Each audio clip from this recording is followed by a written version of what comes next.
इंदौर में नगरीय निकाय चुनाव के तहत वार्ड क्रमांक 1 में चुनावी सरगर्मियों को लेकर कांग्रेस और बीजेपी आमने सामने नजर आ रही है।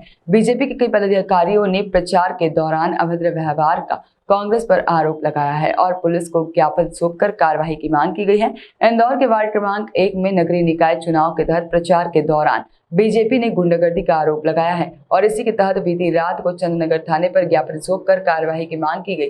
बीजेपी का आरोप है कि थाने के कई पुलिसकर्मी कांग्रेस से जुड़े कार्यकर्ताओं के साथ मिलीभगत है, तो वहीं पर क्षेत्र में प्रचार के दौरान बीजेपी कार्यकर्ताओं को प्रचार के दौरान कई कांग्रेसियों ने धमकाया, जिसके बाद में उनके बैनर पोस्टर निकाले जा रहे हैं, जिसके चलते बीजेपी वार्ड क्रमांक 1 में प्रचार नहीं कर पा रही है। और इन तमाम मामलों को लेकर बीजेपी के पूर्व विधायक सुदर्शन गुप्ता द्वारा सैकड़ों कार्यकर्ताओं के साथ थाने पर पहुंचकर नारेबाजी करते हुए एसपी को ज्ञापन सौंपा गया। किस तरह का विरोध हुआ? भारतीय जनता पार्टी इंदौर नगर के द्वारा वार्ड क्रमांक 1 से भारतीय जनता पार्टी के मंडल अध्यक्ष श्री महेश चौधरी को भारतीय जनता पार्टी ने वार्ड क्रमांक 1 से भारतीय जनता पार्टी का प्रत्याशी घोषित किया है। और जब से महेश चौधरी जी को घोषित किया है तब से कांग्रेस के पूर्व पार्षद गोलू अग्निहोत्री द्वारा और उसके परिवार के द्वारा और उसके पेट्रोल पंप के जो स्टाफ के द्वारा लगातार हमारे कार्यकर्ताओं को, यहाँ के क्षेत्र के नागरिकों को और डराया धमकाया जा रहा है। उन्हें जान से मारने की धमकी दी जा रही है। ये लगातार शिकायतें क्षेत्र के कार्यकर्ताओं के द्वारा आ रही है और जहाँ जो गाड़ियाँ चलती हैं उनको रोक के धमकाया जा रहा है। उनके परिवार के लोगों को बताया जा रहा है कि जिस तरीके से उदयपुर में घटना हुई है कत्लेआम, इसी तरह आपके बच्चों की कत्लेआम हत्या हो जाएगी अगर आपने चुनाव प्रचार में, भारतीय जनता पार्टी के चुनाव प्रचार में नहीं रोका तो। और लगातार घटना आ रही थी। पूर्व में भी हमने संबंधित थाना अधिकारियों को शिकायत की थी। महेश चौधरी जी के द्वारा पार्टी कार्यालय पे भी शिकायत की गई थी। हमारे नगर अध्यक्ष श्री गौरव रणधीर जी ने भी संबंधित अधिकारियों की थी, किंतु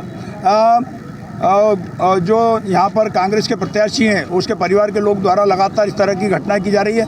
रात में झंडे उतार लिए जाते हैं, रात में 2-2, 3-3 बजे जाकर लोगों को डराया धमकाया जाता है, जान से मारने की धमकी दी जाती है और सारे झंडे निकाल के फेंक देते हैं। और इसी तरह की अनेक घटना हो गई है। आज जब अति हो गई तो हमारे सारे कार्यकर्ताओं ने मुझे यहाँ बुलाया कि इस तरह की हम फिर से एक बार शिकायत दे रहे हैं। चूँकि हम प्रजातंत्र में विश्वास करते हैं और माननीय शिवराज सिंह जी चौहान की सरकार में पूर्णतः विश्वास है कि वहाँ पर वास्तव में शिवराज जी की सरकार एक बहुत अच्छी सरकार है और कानून का राज चल रहा है यहाँ पे।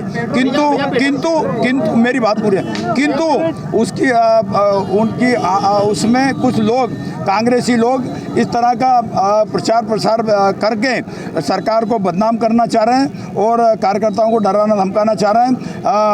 जो तात्कालीन यहाँ पर पार्षद रहे पूर्व में, उनके द्वारा कोई विकास कार्य नहीं किया गया और विकास कार्य नहीं करने के कारण यहाँ पर जनता में भारी असंतोष है। और जनता जब ये जनता के द्वार में वहाँ जाते हैं वोट मांगने तो महिलाएं दरवाज़ा बंद कर लेती है और उनसे हिसाब मांगती है कि 15 साल में आपने क्या काम किया, क्या विकास किया, न सड़क दी, न पानी, न बिजली थी।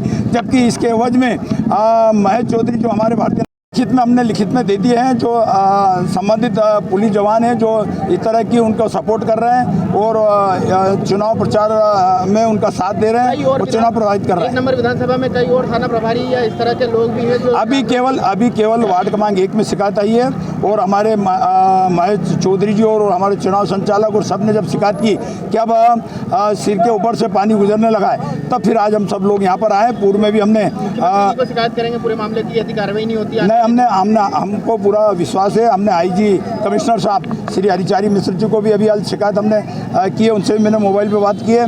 और यहाँ पर अभी हाल जो कुशवाहा साहब हैं, जो सीएसपी के पद बदल गया है उनका, तो ये कमिश्नरी पद के बाद तो उनको दिया, उन्होंने आश्वस्त किया और हमने उन लिस्टेड गुंडों के नाम दिए हैं कि जो खुलेआम घूमकर जनता को डरा रहे हैं, धमका रहे हैं। होने के बाद आप लोगों को नहीं, बीजेपी के सरकार पे हमको पूरा विश्वास है, शिवराज सिंह चौहान जी की सरकार के ऊपर पूरा विश्वास है।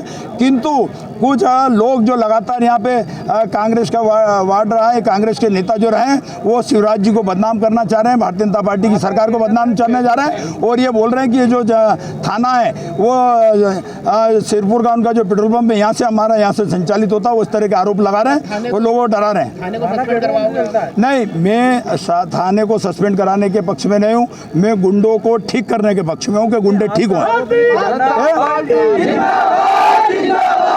आपका आरोप है कि थाने से पेट्रोल पंप चलता है। वो बोलते हैं, एक मिनट, वो बोलते हैं लोगों को, कांग्रेस के नेतागण बोलते हैं कि जो थाना है हमारे यहाँ से चलता है।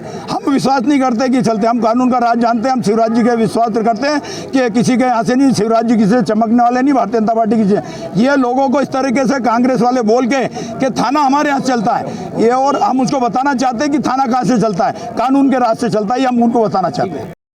नहीं, थाने के घेराव नहीं, एक ज्ञापन देने के लिए आए थे कि साहब कुछ लोग हैं जो पूर्व पार्षद जो पुराने हैं वो अग्निहोत्री और उनके लोग जो है चमका रहे हैं हमारे लोगों को, उनके खिलाफ़ कार्रवाई की जाए। और कुछ नाम भी दिए हैं जो उस क्षेत्र के लोग हैं। उन्होंने कहा कि अभी हमने कहा है कि आप जब कभी भी ऐसी कोई बात होती है, हमने अपने मोबाइल नंबर भी दिया है उनको, और ये भी कहा है कि आपको कभी किसी भी व्यक्ति को कोई भी अगर उससे रोकता है तो आप तत्काल शिकायत करो, हम उसमें कार्रवाई करेंगे, मुकदमा भी कायम करेंगे, प्रतिबंधित में कड़ी से कड़ी कार्रवाई करें, ऐसा बोला है तो लोग चले गए। कुछ थाने के पुलिसकर्मियों के नाम भी बताए हैं कि वो पेट्रोल पंप पर जाकर उनके पक्ष में काम कर रहे हैं, इस तरह से कुछ आरोप लगाए हैं। ऐसा पक्ष में काम कर रहे हैं ऐसा आरोप नहीं था, उनका कहना है कि उनके परिचित हैं और पेट्रोल पंप में बैठते हैं, जो कि पहले पदस्थ रहे हैं। उनके लिए भी हम लोग सीनियर ऑफिसर से बात करके उस पर भी हम लोग अमल में लाएंगे। तो कितने लोगों के गुंडों, क्षेत्र के गुंडों के नाम होते हैं? 7-8 नाम बताया है उन लोगों ने, जो उसमें आते हैं एरिया के, उनके नाम बताया। किस तरह की कार्रवाई की जा सकती है? अब अगर गुंडे हैं तो उनको बाउंड ओवर भी कराएंगे, और अगर बदमाशी करते हैं तो आपराधिक प्रकरण भी दर्ज करेंगे, और कड़ी से कार्रवाई जो पुलिस कार्रवाई कर सकती है कड़ी से कार्रवाई, ऐसे अगर बदमाश है असामाजिक तत्व उनको पुष्ट करेंगे, और पुष्ट करने के बाद कि सही है, अगर घटना इनकी है, जैसे कोई भी आएगा और उसको हम चेक करेंगे कि सही अगर शिकायत है तो हम उस पर कड़ी से कड़ी कार्रवाई करेंगे। पूर्व विधायक के ऐसा भी आरोप है कि झंडे उतार दिए जाते हैं, कार्यकर्ताओं के साथ मारपीट की जा रही है, धमकी दी जा रही है। नहीं, ऐसा कुछ लोग, 1-2 लोग उनके साथ में थे, लेकिन ऐसा स्पेसिफिक किसी ने ये नहीं कहा कि किसके घर का उतारा, चूँकि भीड़ रहती है और लोग बताते हैं। अगर किसी के घर में हमने कहा है कि आप अपना चुनाव प्रचार करो, और उन्होंने कहा कि रात में 12 बजे भी गाड़ियाँ घूमती हैं, तो चूँकि अभी चुनाव का चल रहा है इसलिए हम लोग स्पेसिफिक चेकिंग वार्ड में नहीं लगाते हैं। अब उस पर अगर ऐसा है तो हम लोग उसमें कड़ाई करेंगे कि कौन लोग घूम रहे हैं क्या है, तो चेक हो जाएगा उसमें ऐसे लोगों का।